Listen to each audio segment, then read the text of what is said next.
Som-hi? ¿Qué tal? Bon dia, good morning, buenos días a todo el mundo.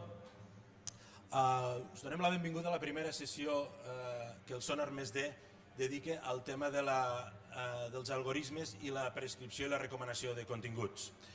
I guess the majority of here, we're all users of Spotify. I can assure you that Spotify knows you better than you know these two guys that are going to be with us here.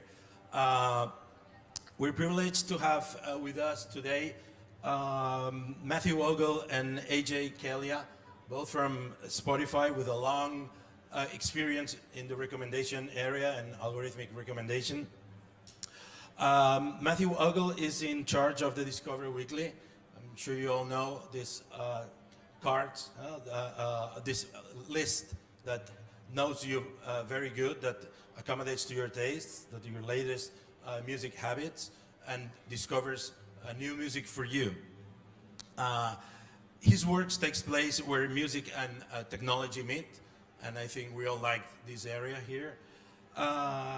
He worked for Last.fm, for the Echo Nest, and he created This Is My Jam, a music discovery service that other services can use. They'll talk about it later. AJ is the product owner of the Taste Profiles. He's also worked for the Echo Nest. He launched Music Audience Understanding that enables music services to predict listeners' taste. And I'm sure they'll give us a very nice talk and give some valuable insights on how the music recommendation system works. I guess that understanding how algorithms get to know us will also get to know us better. So without further ado, thank you all for being here, and let's give it up for Matthew and AJ.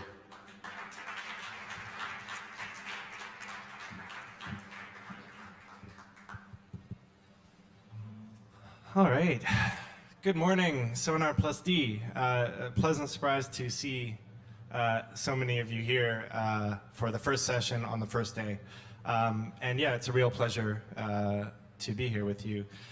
So as you heard, I'm Matt. And I'm Ajay.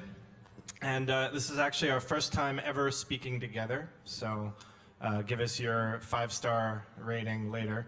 But we came to Sónar+D because we wanted to share a few of the ways that we've both been thinking about personalization and music taste, and then also how we concretely apply that to music discovery at Spotify. So we'll talk through kind of our two respective sides of that, and then at the end, if we do have time, we'd love to take a few questions if schedules permit. So you heard a bit about us, but just so you know where we're coming from, thought we could introduce ourselves a bit more fully. So for me, as mentioned, I've been very lucky. I've been able to work at this intersection of music and technology for over a decade now. And I started at Last.fm way back in the day, back in 2005. And Last.fm was over in London, and if you're not familiar with it, it was an early pioneer in automatically collecting listening data, what songs we were all playing on our MP3 players back then, and using that information to make music recommendations, do collaborative filtering, do online radio stations, and also to connect people to other people through shared music taste. And so I spent 6 years there, started as an early engineer, led the web team, and then by the time I left, I'd moved over onto the product side, trying to figure out what new features to build and things like that. But in early 2011, I moved over to the Echo Nest, which at the time was a small US startup. And I opened a London R&D lab for them. And they're an amazing place. Ajay will tell you more. They're really taking the music science and the data side of Last.fm, they were taking that to a whole new level. But after my time there, I was trying out a bunch of ideas, and one of those ideas really struck a chord with people, and it got spun out into its own startup. And that was something that ran for just over 3 years called This Is My Jam. And with This Is My Jam, I was really trying to play with the very opposite impulses from Last.fm. What if instead of real-time, faster, more, what if we could create a music service that was slower? So on This Is My Jam, you handpick one song at a time to put on your profile, and that's your favorite song right now. So it was an experiment in really pushing that constraint, just one song, and for a whole week it would live on your profile, to see what would happen if we created a social network built entirely of only people's favorite songs. We were hoping it could cut through all the noise online and just give you the good music. And so that was a different kind of experiment I did around a musical social network. Did anyone here use This Is My Jam? Is there any jam? Oh, a couple. All right. Good times. So there's one other thing I did, which I only include mostly to embarrass myself. Some of you may remember Drinkify, which attempted to connect music recommendation and discovery and booze. You would type in an artist and it would make you a cocktail that was a very dubious cocktail that would probably kill you. But it was tailor-made for that artist. And I only mention it here because this was built in 24 hours at a hack day 5 years ago. And to this day, it's received more traffic than some things I've spent years of my life working on. So it just goes to show you it's very difficult to predict what will be a hit and what won't. But in 2015, right at the beginning of the year, so a year and a half ago, Spotify came calling, in particular their New York office, where a lot of their machine learning and recommendation teams are based. And I jumped at the chance to basically get to combine all my interests from the past decade in helping people find music they love, but doing that at Spotify scale, where you have tens of millions, even hundreds of millions of people using the product. So now I work with a few different teams on discovery, on recommendations, and the radio system and beyond. So that's me.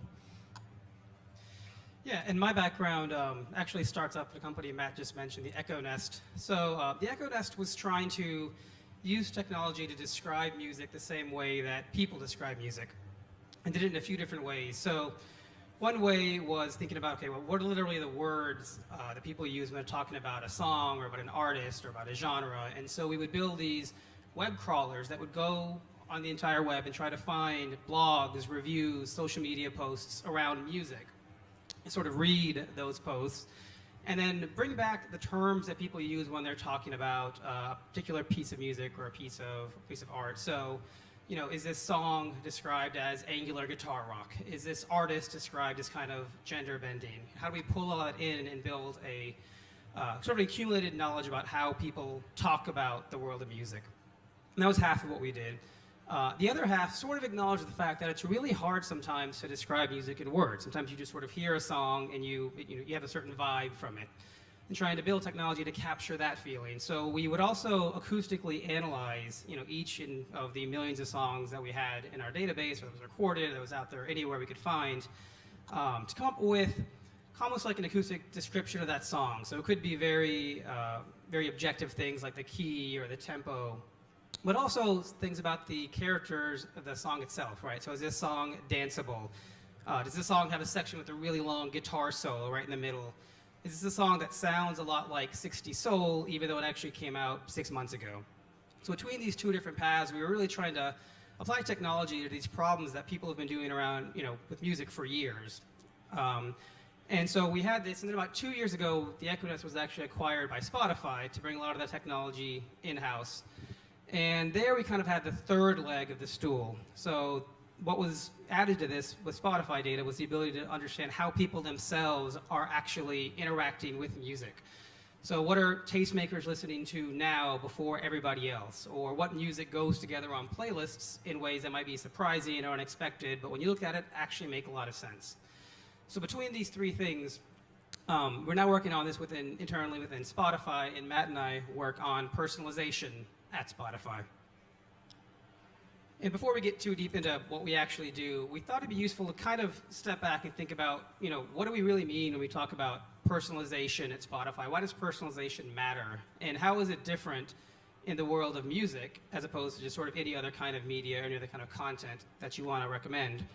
And we think there's really sort of two reasons. And the first goes back to this famous idea, right? So for decades, there was this promise that we could have every single song that was ever recorded available at your fingertips whenever you wanted it.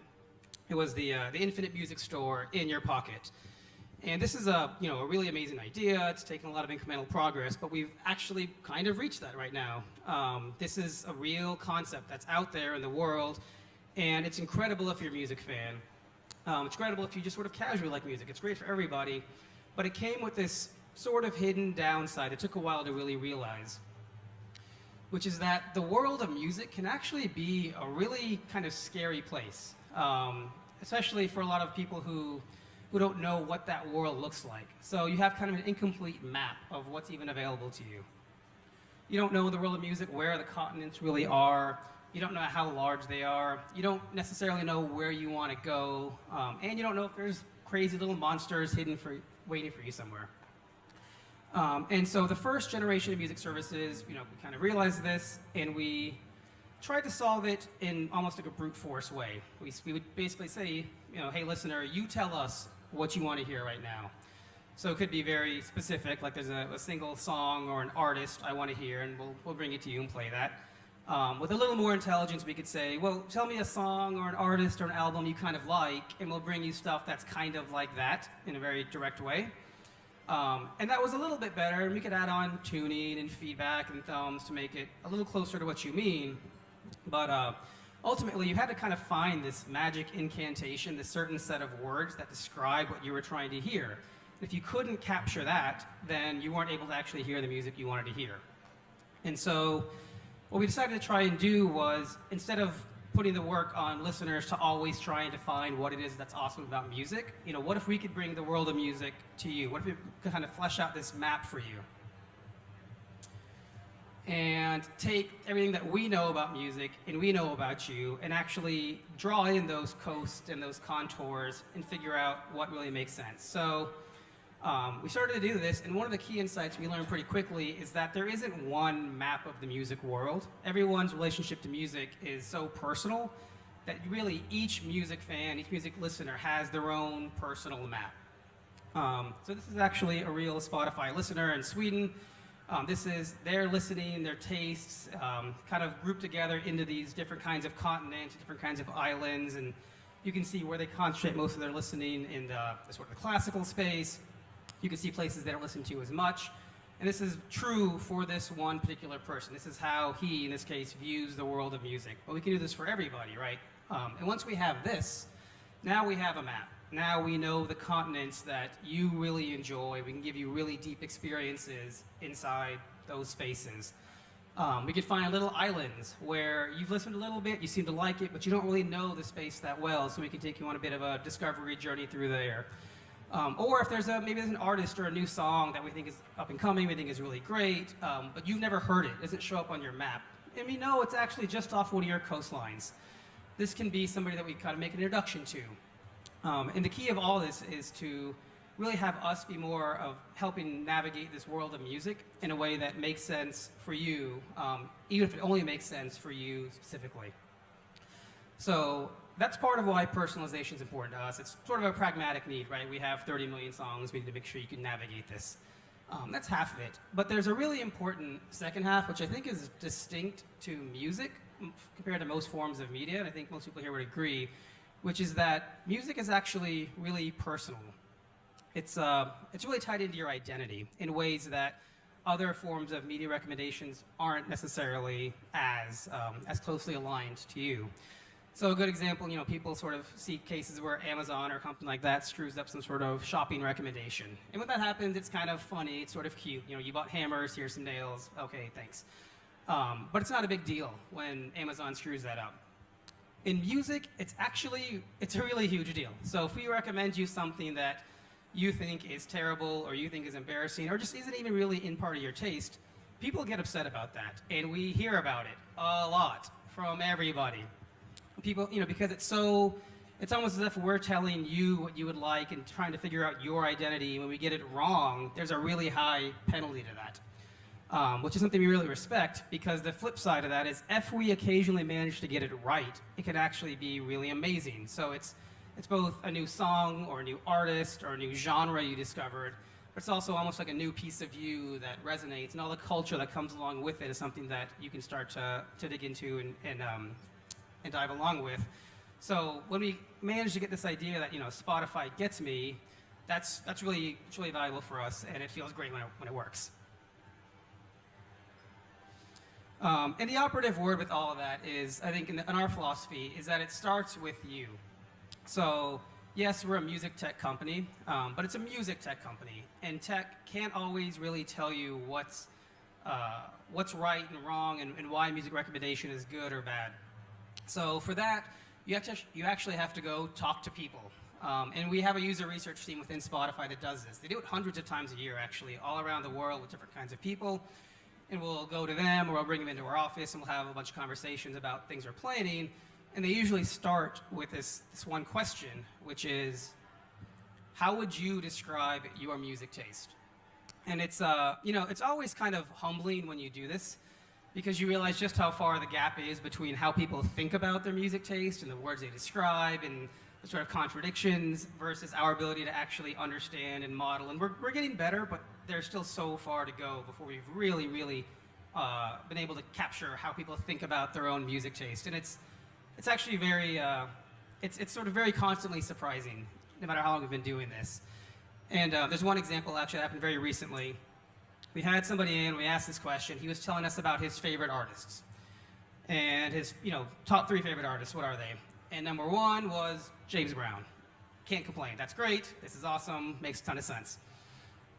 His second favorite artist was Otis Redding. All right, I'm kind of seeing where you're going. This is making a lot of sense. You can optimize the algorithm to this. It's easy, right? But his third favorite artist was Limp Bizkit. And there was no algorithm in the world that could possibly have predicted or understood that somebody who likes these 2 artists would also like that artist with 100% confidence to be totally right.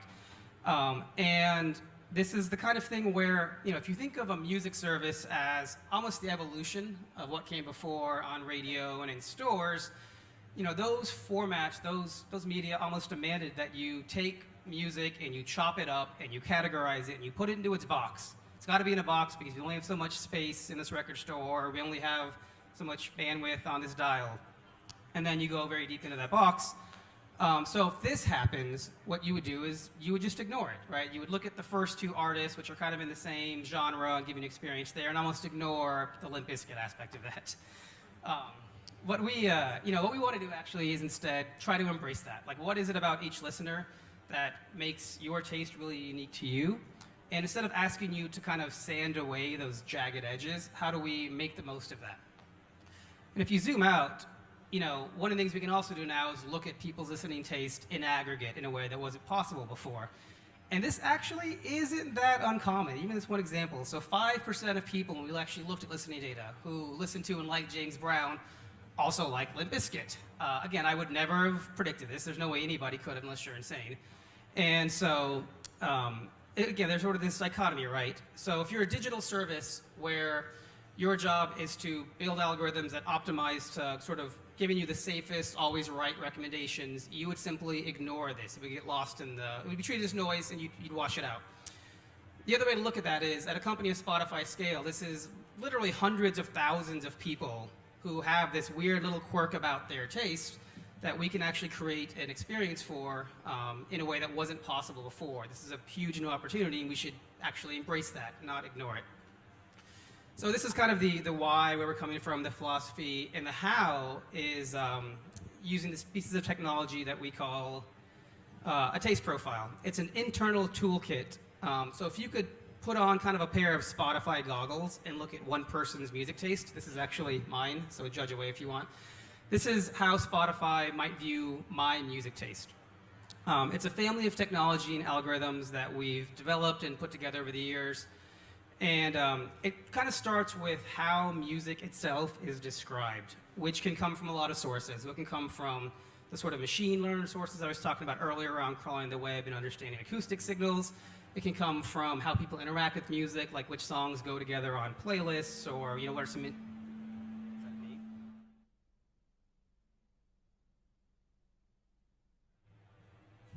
All right, we're back. All right.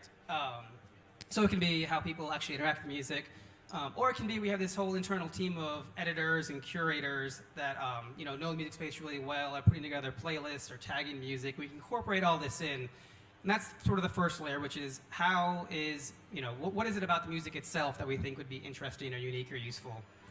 Then we take that and combine it with your individual listening patterns. So the first part is almost objective truth about music. This is subjective truth about music, which is that we're very, very early in this space. And there's a lot more we could be doing. There's a lot of things we'll never be able to really know. But the idea is find patterns that make sense for you and just for you. So, my idea of indie rock is different than your idea of indie rock, even if we use the same label. Or my weekend nighttime music is different than your weekend nighttime music. It's like a genre almost that only makes sense for me, and in fact is distinct from my weekday nighttime music. We take all this, we kind of put it all together into this stew that we can use to create experiences for you. One of the interesting things is, even if we can't get you exactly right, we've at least been able to get to a point where we can start to say things about individual listeners that are different than everybody else. And we actually did this. You can take 1 million people on Spotify, and no 2 of them are going to have the exact same taste profile. There might be similar people, there might be shared genres, but you are you, and you are unique. And it's almost like a musical ID or a musical thumbprint.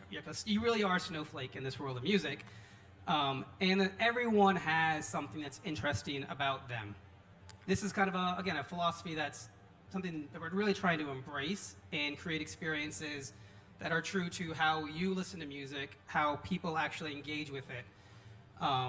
And this is, this is the kind of the very important point which is that half of this problem is understanding how people relate to music and then trying to find technology that can help us model that. Come up with a picture of music for you. But the other half of this is when we're actually putting this into experiences, we want to make sure that those experiences are also true to the way that people listen to music. And that's something that Matt can talk about.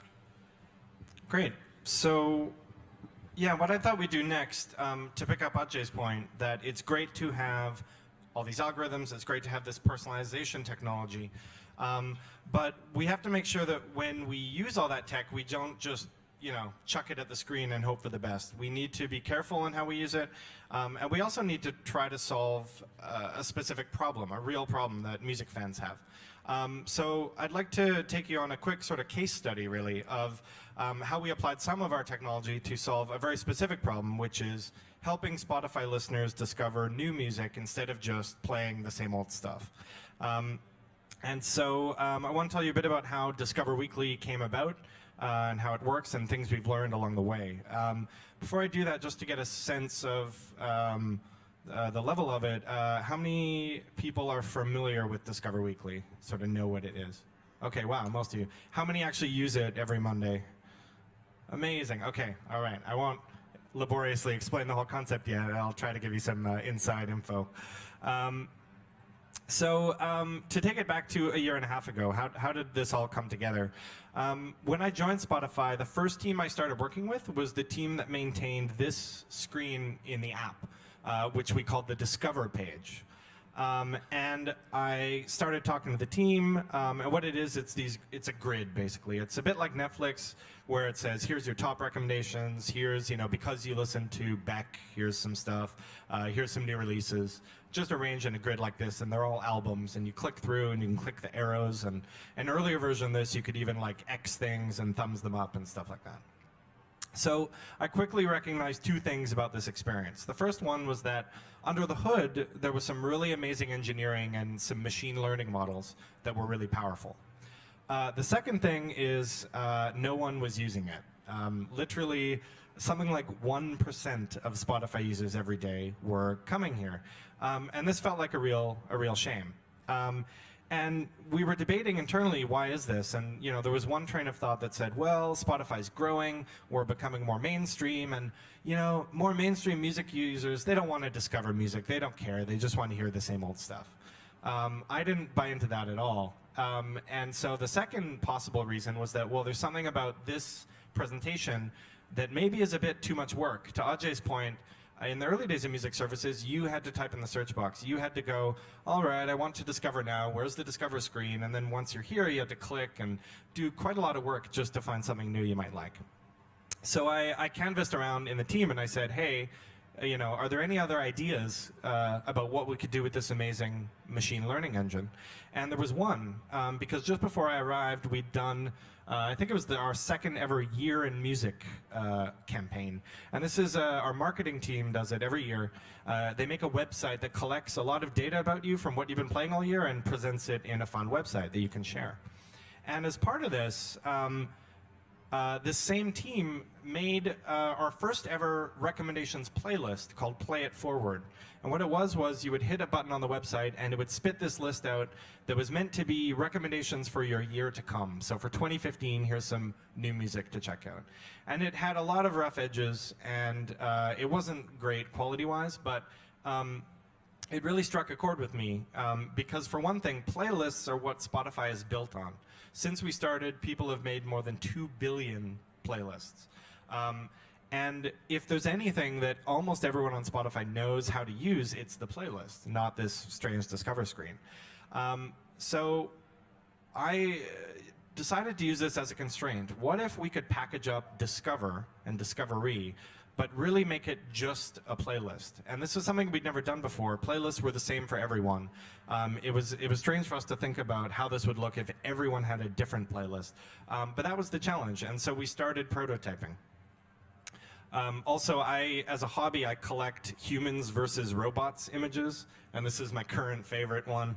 It's pretty good. But I think the human won this one. The robot breaks all the glasses. So we started prototyping this playlist recommendation concept, and three things happened during this initial phase.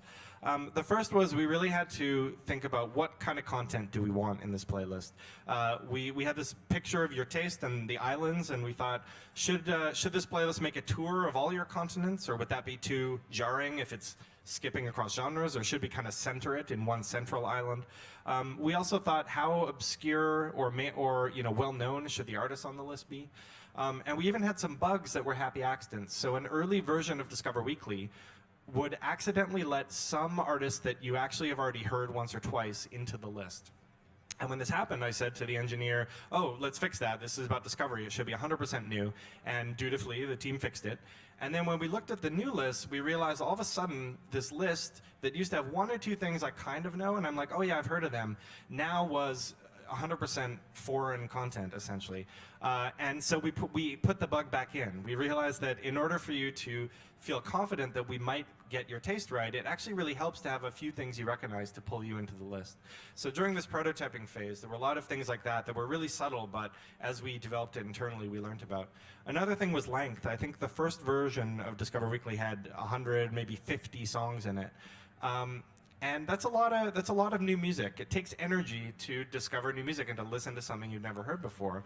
So I kept pushing the team to make it shorter and shorter, and around the 30-song mark, which is about 2 hours of music, that's when it started to feel human, actually. It started to feel like, hey, this is a mixtape a friend made you. If someone you just met showed up on your doorstep with like a 10 CD set and said, hi, I made this for you, it's got 100 songs, you'd probably turn them away as a crazy stalker. So 30 songs, though, that's a bit more reasonable. And then finally, we needed to figure out how we were going to update these millions of playlists. How often would you want to hear 2 hours of music that's brand new to you? And we thought about daily, we thought about, eventually we settled on, we thought about giving you a button saying, I want more. But then we thought, you know what, this is just a playlist. There should be no magic buttons, no magic interface. What if we just update it for you once a week? And we settled on Mondays because Fridays and Tuesdays at that time were the new music days. And no one likes Mondays, so we thought maybe we could help Mondays out a bit. And that's also when we came up with the name. And at this point, all of this prototyping, the human tweaks, the machine learning model, this was all just within a very small team. There was literally 3 or 4 of us meeting every few days, trying it out on ourselves. The last piece of it was, this is a different kind of playlist. We have a whole great team of editors, of human curators on Spotify that make things like Rap Caviar, Today's Top Hits, all of these other playlists that you see on the service. And we realized if we just made a new playlist, gave it a cover, and called it Discover Weekly, that users would probably think oh, this is just another playlist of, discovery music that a person is handpicking. And we really wanted to communicate, no, we've made this just for you. But we only had the name of the playlist and the cover image to play with because it was just a normal playlist. So we used one of the oldest tricks in the book, which is if you're connected to Facebook, we can put your face on it and make you the cover star. And because we try to be driven by data at Spotify, we tested this, and I can tell you now that you are 17% more likely to engage with the playlist when it has your face on it, which is makes sense, really. The only downside of this is we, to this day, still get emails thanking us for making someone the face of Discover Weekly, because they truly believe that everyone on Spotify this week has their face on it. So it's not a perfect approach, but it worked for us. So then I was still the new guy at Spotify, and I said, hey, what do you normally do when you think you have something that might be a cool idea to add to the service? And the team said, oh, you give it to all employees. So I sent an email to every employee at Spotify saying, hi, if you look in your playlist, you'll see this thing called Discover Weekly. Tell us what you think about it. And basically the whole company kind of freaked out. Because it turned out the recommendations were very good and people liked this very simple delivery format for finding new music. And of all the emails we got back, this was my favorite. Someone wrote, it's as if my secret music twin put it together. Everything in it is good. And to be fair, Discover Weekly doesn't always do this well, but for this person, it really hit the mark. And I like this quote because it actually speaks a lot to how it's built. Yes, Discover Weekly is assembled by an algorithm, but the particular machine learning model that powers it is actually fed entirely by what other people on Spotify are adding to their playlists. So every single song that appears on a Discover Weekly is there because at least one human being on Spotify liked it and was able to add it to a playlist that taught us something about that song and its relationship to all the other songs on the service. So I really like that quote because it really captured the fact that, wow, it has this human touch. And in fact, that's quite natural because this is, sure, it's made by a computer, but this computer is learning from all the curation that's happening every day on Spotify. But even though employees liked it, Spotify employees are pretty weird people, as you can probably tell. So we thought, why don't we quietly try it? Why don't we give it to 1% of our users? Which we did. And again, it was really well received, and we set up all these dashboards. Internally, we have this framework we call reach, retention, and depth. So reach is how many people try it. Retention is do they come back to it. And depth is how long do they spend with it. And by any measure, it was performing really, really well. But we don't like to just take an algorithm, throw it out there, and then use numbers to understand how people are perceiving it. We like to actually talk to people. And so what we did for this test version is in the playlist description, we actually had a link to it was just a Google survey, a 2-question survey. It was, hey, tell us what you think about this, and also can you rate it out of 5? And it was wonderful, the stuff we got back. I'm proud to say our Yelp rating was 4.3 out of 5. So if Discover Weekly was a restaurant, I'd probably eat there. But also people just told us really, when it was missing the mark, they told us why. And really the immediate positive response we got back told us that we were really onto something. And so last summer, rather than spend more time massaging it and working on onboarding and coming up with an email campaign and how we advertise it, the response was so overwhelming, we just launched it pretty much straight away as soon as it was ready. And so that was almost a year ago. It was July 2015, and we didn't make a big fanfare. We didn't have a big thing in the app saying, introducing Discover Weekly. We just quietly added it to people's lists of playlists and hoped they would discover it on their own and start telling their friends about it. And it's been really fun watching it slowly spread through Spotify and gain more and more awareness. And one of the ways we have of watching how people are responding to it is on Twitter, actually, because people talk about it quite a lot. And the biggest theme from the tweets is people saying, that it gets me. This is probably a bit too small to read for some of you, but this is Brandwatch. Recently, we didn't ask them to do this, just of their own initiative, they noticed everyone talking about it, and they put this cool chart together of what's the sentiment and what particular words are people using to describe their Discover Weekly every week. And by far the biggest was knows me or gets me. That's the big green bar at the bottom there. Also, a close second is the phrase on point. So if you're looking for a short way to describe Discover Weekly and you really like it, definitely call it on point. You've also got I love it, it's good. It's on fire, although that's usually just represented by the fire emoji, actually. So hopefully Brandwatch combined those results. And of course, some people hate it. Some people are calling it shit, terrible, awful, garbage, lame. But overall, people seem to like it. But something else, we spotted something else in both our usage data and the Twitter response that was really cool. And it was that we accidentally turned Discover Weekly, by virtue of it updating once a week on Mondays, into a really powerful habit.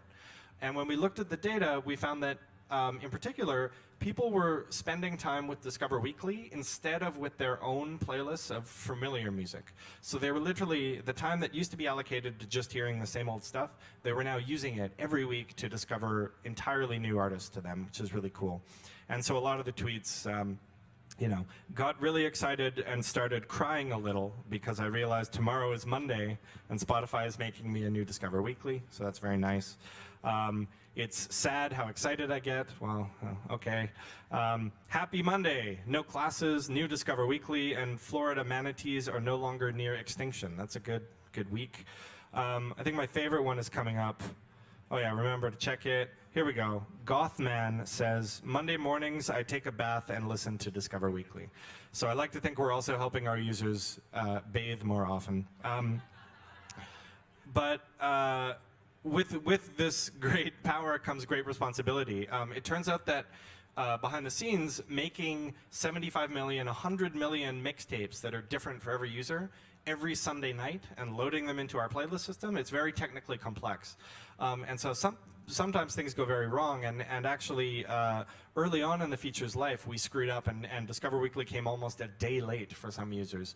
And it was crazy. BuzzFeed even wrote about it because everyone was freaking out on the internet, which we took in a way as a sign that, wow, we've really created something powerful here. People actually love this thing. But it does remind us that if we promise you that we'll give you this thing every Monday, this gift for you, we need to take that seriously. Here, Enrique says, I'm a simple guy. Not a lot to look forward to on a Monday except for Discover Weekly. So it's kind of cool. So I can finish up with some new numbers, actually. We just released these, so wanted to share them with this room. And the first one is just a nice big number, which is that since launching 11 months ago, there have been more than 5 billion tracks streamed through Discover Weekly.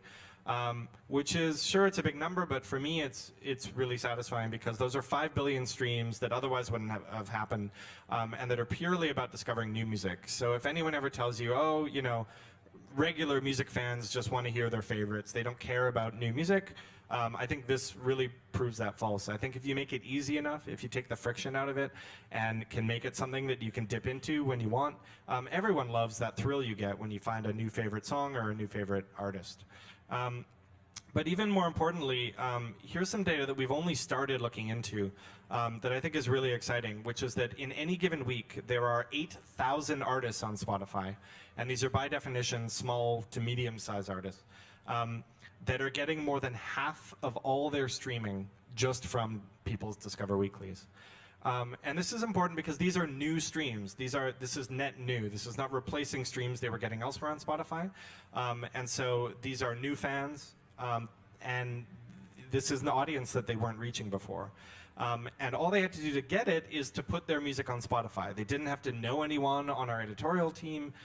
They didn't have to do anything besides put the music out there, encourage their fans to add it to playlists, and then really the system helps promote it automatically. And we're getting so much feedback, emails every day from artists managers, even from labels talking about how career building Discover Weekly has been for them. We even had Terry McBride from Network let us know that he's actually made 2 offers to artists that he found through his own personal Discover Weekly. So it's actually starting, we think, to change the game. And really, this is what's exciting us right now. And so we're about to do even more, both with Discover Weekly, which we hope to add to and improve, but also outside it. We think there's a lot of other places where we can apply our personalization technology in a careful, considered, thoughtful way to really solve a problem for music fans, but also for artists who are on the platform and wondering how they're going to get heard. Yeah, so just kind of wrapping this up as we think about this in a larger sense, there is this idea that when we think about music recommendations and algorithms and technology, that it's like this giant brain that's just sucking in data and sucking in new kinds of algorithms, and if we just find enough technology and just find the right data, we will solve music recommendations. We will totally optimize this problem. And I think that's actually a really insidious idea that isn't at all representative of how we think about this, right? So we're coming at this from the idea that there are these problems around music, these problems that people have had for tens and decades and hundreds and thousands of years, right? You want to find music you really enjoy, you want to make a connection with an artist, and all we're trying to do is take technology and apply it at those kinds of problems in ways that make sense for music fans, so that you don't always have to be doing that work yourself. I think that's sort of representative of how we think about this space. So 10 years ago at Last FM, we used to have a saying about the kind of platform we were trying to build.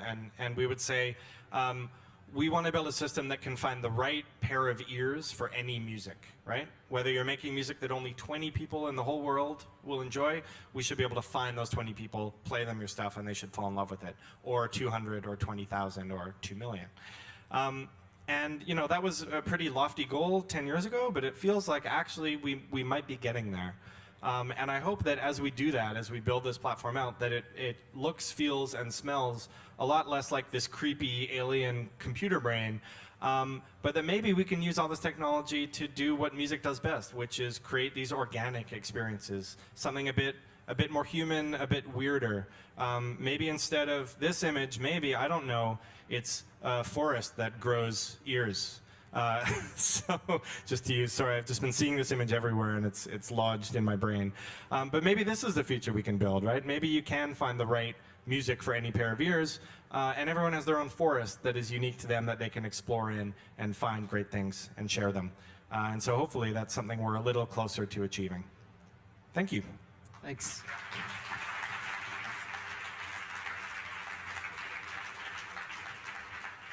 So we might have a few minutes for questions, if there are any. Great. Thank you. That was very interesting. Just two questions. One is about this habit. I always feel very pressured that I need to save those items. Is there any help in the future on that? And the second question is, if I skip something on my Discover list, is it learning from that? Great questions. So yes, help is on the way.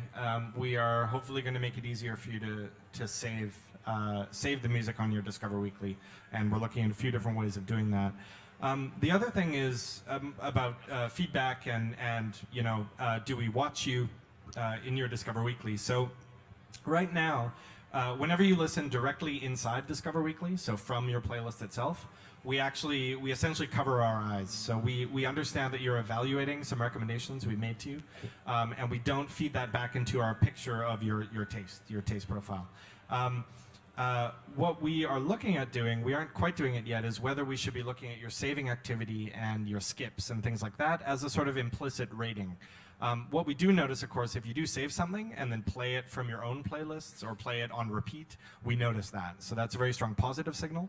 What we are about to start experimenting with is whether a negative signal, maybe it's explicit, maybe you can hit a button that says, I'm never going to like the Smiths, please stop trying to recommend them or what have you. So we're actually looking at both things, and we're going to have some experiments live soon about that. Hi. First of all, congratulations about this. I have to admit, I never used Discover Weekly, but you got me with the Nostromo picture over there. There's a question, because I'm using Spotify for my daily work. I'm putting songs on shops, actually, in retail, so I'm using it so much. But do you think there's any way I could tweak my Discover Weekly, like what's cooler, or I don't want charts, or for example, what's having the best reviews? Is there any way we could, in the future, tweak our Discover Weekly? Potentially, yeah. Something we try to balance with it is we'd love to add more explicit tuning or feedback features. So kind of like what I was just saying, where you can actually be like, oh, more like this, please, or no, this is the wrong direction, or maybe even hey, Discover Weekly, here's some other stuff I like. The trade-off is we need to do that in a way that doesn't make the feature cumbersome or intimidating or confusing for maybe less technically sophisticated people who love music, who just want to quickly hit play on something. So that's something that's hard to do, but it's a challenge we're up for and that we're looking into. Yeah, I mean, one thing I would add to that is everything that we're doing is going into your taste profile to some extent, but it is really challenging to not just end up recreating things like radio or add more and more features where it becomes unclear why would you go to Discover Weekly instead of going to something else. Something we're experimenting with is trying to create more of these sort of unique experiences that do one thing for you, and maybe it just does that. We create something entirely new if you want to know upcoming music that's really awesome, and maybe isn't even personalized. So we have this family of playlists called Fresh Finds, where we use this web crawling technology to find kind of what's bubbling up under the surface. In that case, applying personalization actually doesn't make a ton of sense, because you want things that maybe a lot of people haven't been listening to and maybe aren't even in your taste. But if you seek out, guitar rock, then that's enough for us to know you'll potentially like what's on this list behind it. Yeah. Thank you for the session. But I was just thinking, your music taste can say a lot about you. It can say about whether you had a breakup, whether you're sad or happy. Music can also be very political. Your music taste can reveal your political preferences. So that's also putting people at a risk in some societies, maybe in the US in the near future. So have you gone to any extent to protect people from others wanting to derive that information from their playlists? Yeah, that's a really great point. And actually, we have had 1 or 2 cases where we've actually blacklisted music from appearing in Discover Weekly, not because of the musical content itself, but because of political connections or other things that had happened that were upsetting users. So it's something we're aware of and definitely keep an eye on. We have some privacy controls. We already have private sessions and other things where you can listen without it being recorded at all, in fact. And Discover Weekly respects that. If you're in a private session, we won't recommend based on that. Discovery playlists are also private by default unless you choose to share them. But we could do a lot more. We don't, for example, have very good flagging or banning features yet for other users and those sort of things. So that's something that as we look at sort of the future of our social features, I think we'll need to be a lot more aware of that. And there's tons more we could be doing. So if you do have specific ideas or examples, I know our customer service team would love to hear them, because right now they're collecting information about how we can improve there. How are we doing on time? Do we have time for more questions? No? Okay. Unfortunately, that's it. But you can come find us after. Also, we're on Twitter, so if your question fits in 140 characters, you can try that out. But it was so much fun kicking this off. Thank you. Thanks.